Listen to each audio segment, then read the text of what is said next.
bồn tri lung ruka ka vei che asin lung run pui ma se mo don cha hiam ka lung lai phang thin lung run pui la mang le ta lung i her ka lau le si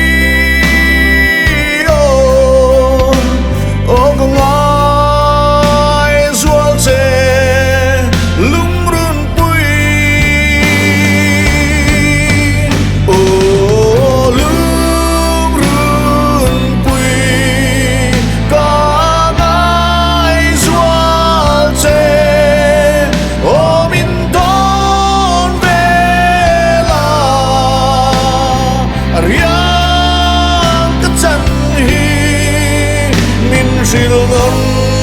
lela mangai bia tu di selna anka kan kara sang ma se lung run pui kan tiam sari nom na i vong dun se lang ngo lung run pui mana bia tu min lan lai khane o ka lung lai dum zau asi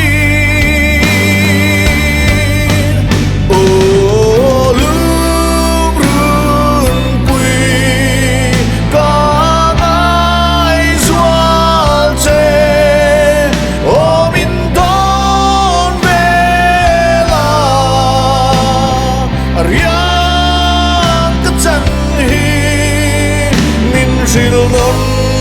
lela mangai bia tu di fil thiam har lung run pui isu ngai hi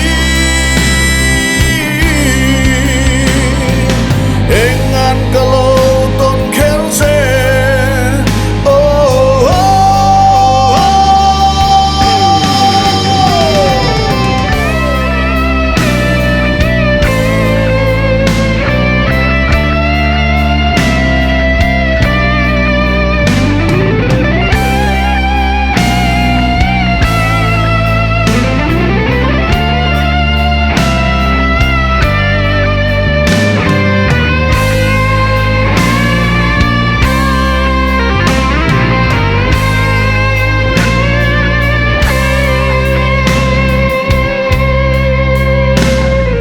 lung mo vang em ni lung i her ka lau hi lung run pui nangang reng ka tong lo van huai he le china lung run pui o ma thir bang thei lo i thai coi bia thu thấy chẳng sẽ run mun le dun kan wam lung run pui ka ngai zual che min don vela riang ka chan hi min silgon